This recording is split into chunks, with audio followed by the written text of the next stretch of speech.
What's going on? We back, Goodfellas Sports TV. I appreciate everybody for checking in one time for the one time we grinding. And make sure you hit the subscribe button, bell icon button. We'll miss another video. Gervonta Tank Davis hinted on Twitter today he would be start sparring next week.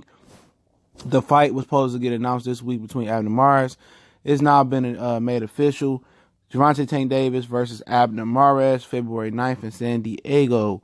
It will be at the Pechanga Arena in San Diego. Don't know how to pronounce that name. Apologize. But it's a venue that holds over 16,000 for a mixed martial arts event when I looked it up. So it's not the theater part of the arena. It's a nice size arena. I guess they couldn't get the Staples Center for whatever reason.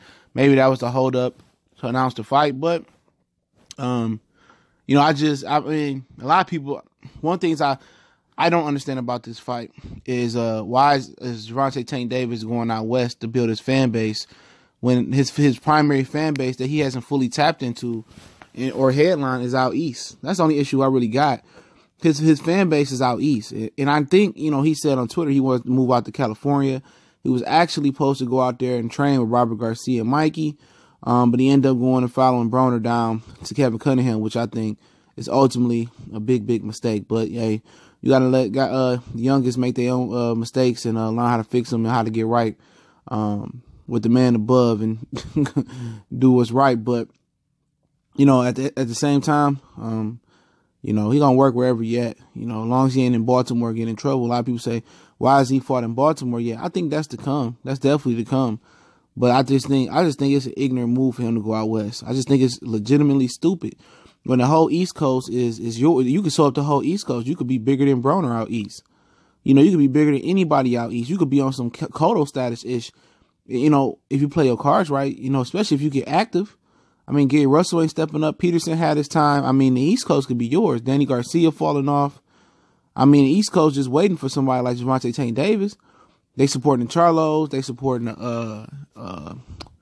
Deontay Wilder. You know, they supporting, you know, several different fighters from down south. So imagine if a dude from from Baltimore, come just start fighting out east, man. He gonna be larger than life. He ain't gotta go out west. You know, only occasionally fight in Vegas. You know what I'm saying? He can just sew up the east. You know, especially if he whoop on Tevin, because that's gonna happen if Tevin fight him. I tell you that right now. He can just fight up east. You know, he trying to establish himself out west when, you know, out east is who's gonna show you the most love. And I just tell you, man, it's a lot of counterproductive things going on in boxing promoting these days, man. Plenty counterproductive. That's just, it's ignorant, you know what I'm saying? But I understand it. If he moving out to California, then I understand it. You know, he want to fight in L.A. He want to be a star. But you going down to San Diego. So at the end of the day, this fight is just, you know, basically it's a fan base grab. It's basically to get notoriety. That's all this fight is. It's a glorified tune-up to get notoriety. Abner called him out. Gervonta Tank Davis to go looking for Abner. And people say, well, Lomachenko called him out. Well, Pacquiao called Lomachenko out too, and he ducked him. So, hey, you can't call the kettle black. You feel me? But yeah, at the same time, this is excellent. It's an entertaining fight. You know what I'm saying? You know, Gervonta Tank Davis got a lot of love out in L.A. before when he was out there for Mikey and Robert Easter Jr. I think him and Jared Hurd really put a premium on wanting to fight out there out west. They really fell in love with California and L.A., Southern California to be exact. And they want to continue to fight out there. But, you know, like I'm saying, know where your fan base at. Don't, unless you done sold the East Coast up, sold your area up, or sold your coast up, don't go nowhere else, you know, trying to sold somewhere else up. And that's the same thing Eddie Hearn going through. He trying to come to America when he ain't defeated Frank Warren and conquered the UK. Now Al Heyman has slid in. He gonna kick his ass out of America, kick him back to UK. He ain't gonna be able to make top dollar in the UK no more. He gonna steal the UK market from him. You know what I'm saying? Him and Barry. Same thing with them, man. You know, if any of them fighters out east, you know, Dusty Harrison was able to finally blow up, or Jared Hurd actually able to get right and beat Charlo out in the Barclays Center, Gervonta Tank Davis is gonna be second rate out there, dog. I don't care what you say.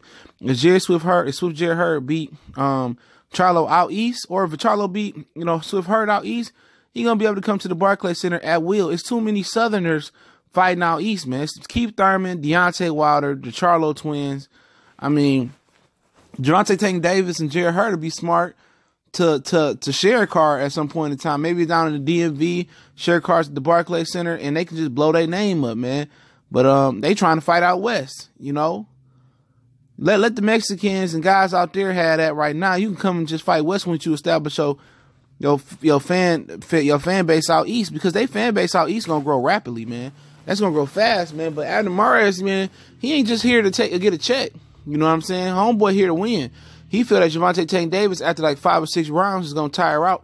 He's gonna be able to take advantage of him. Okay, he gonna come in, working the body, using the ring. He gonna come in box, try to establish distance, be smart, be disciplined, slip punches, tie Tank up, feel his power out, roll some shots. He gonna try to survive early on, tap him to the body. He gonna try to take him deep into the water.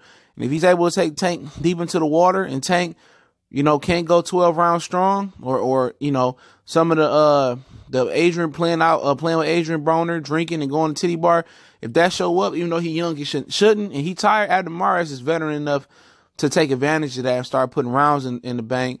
You know, he gonna nuke his body, especially early on, and then later on, he really gonna go to the body.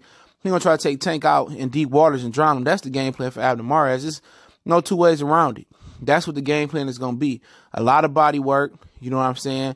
A lot of grabbing, a lot of holding, a lot of jabbing, a lot of moving. But he gonna find out, and, you know, or he gonna find out if he can, you know, how athletic and how gifted Tank is. Can he keep this monster off of him? Can he take his power? Can he slip his speed? Because Tank gonna go to that body. That body don't move. You know, that's just what the situation is. And honestly, in my opinion, I think it's a bad stylistic matchup for Abner Mares. I think Abner Mares should have went after Tevin Farmer first or something like that. I think he could have beat Tevin Farmer. But he already a smaller guy that moved up and then got knocked out by Johnny Gonzalez and moved up again. And obviously Johnny Gonzalez and Nacho Beristain used to train with Abner Mares. So they had a real good drop on, you know, what he like to do, what he can do, what he can't do. So I understand that too. I understand that. I really do. But you know, I think it's a solid fight. It's not a fight that nobody asked for in the boxing community. Abner Mares started advocating for this fight before the Leo Santa Cruz fight. His last opponent that he beat in Jesus Clayar, you know what I'm saying? He fought Gervonta Tank Davis at the Barclays Center last year. I mean, earlier this year in April. I went to that, man. Adrian Broner, Jesse Vargas card. And Tank Davis nuked him. You know what I'm saying? And I thought that he wouldn't want to fight him after he went all 12 with him, but he still went through it. And you got to salute Abner Mares for being a man of his word and going through with this and not backing down. He took a loss to Leo Santa Cruz, said he thought he won, and he's conducting himself as a fighter who thought he won by moving up in weight and taking on, you know, Floyd Mayweather's prodigy, and Gervonta Tank Davis. Leo Santa Cruz won the fight, and he's taking another tune-up. So when he should be fighting Gary Russell, you know, Gary Russell, to be honest. So that just shows you how far boxing has come, how far boxing has fallen. You got losers, you know, and losers, I don't say that as a derogatory term towards Abner Mares, but you got a guy that lost stepping up in competition, the guy that won taking the tune-up who just had a tune-up before Abner Mares. You know? And I salute Abner Mares for stepping up. We need more guys like him in the sport of boxing. So I ain't gonna completely shit on this fight because I understand the premise of this fight is, the basis of this fight is this. The objective is this, for them to basically take Abner Mares fan base and turn them into Gervonta Tank Davis fans. That's just the objective. Mayweather Promotions wants what Abner Mares got. All right, and that's fans. They want Tank Davis to get Mexican fans. May it be wearing a black hat, or may it be showing them that he has an aggressive, nice, fan-friendly style. He like knockouts and riding that wave out west. Now, do I agree with the move? I don't agree with the move. I think he should have stayed out east, but so be it. When you got an opportunity to fight out in California, I guess you take it. You know, and that's what this fight is about, taking fan base. Nothing more, nothing less. And, you know, salute to Abner Mares, man. Once again, man, we talk about all the bad in boxing, all the negativity in boxing, all the beta males in boxing. Abner Mares is showing people that he an alpha male, okay? Coming off a loss, taking a tough opponent, man. I salute this brother, man. I really, really do salute him, man, for holding it down. You know what I'm saying? Gervonta Tank Davis looking as a tune-up. If he don't come in shape and all the beers and Patron shots and steaks and calamari, whatever they eating on the road, when they was going on the road, him and Broner, titty bars, and going to different states and enjoying the show and getting out of shape. If any of that shows up and he can't get this dude up out of here in the first 1 to 6 rounds, you know, this dude is going to try to expose him late and take the air out of his tires and expose his stamina issue. And it wouldn't surprise me if Abner Mares, veteran savvy enough, to drag Tank late and test his win. But I know Tank should be able to pass the test, but once again, he said he go right into sparring and he just see if he in shape or not. So he don't stay in shape in between fights. His ignorance is going to catch up with him later in his career. All these fighters don't understand it. You got to stay in shape in between fights no matter what weight class you fight in, because eventually when you get in your late 20s, you're not going to be able to bounce back like you are in your early 20s. Your body going to reject it. You're going to start trying to make weight. It's going to be tougher to make weight, and you're going to age hard. You got to take care of your body, man. You know, I know you want to enjoy the fruits of your labor, your money, but shit, it's small money compared to what you're going to make.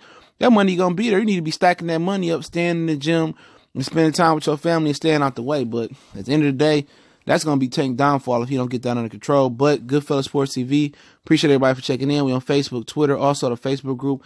3 links in the description. Also, I'll link an article to the description proving this story to be true. And you want to make a donation to the channel, that link's in the description as well. Also, reach out to me in an email or DM me on social media for video requests, question, business inquiry, sponsorship.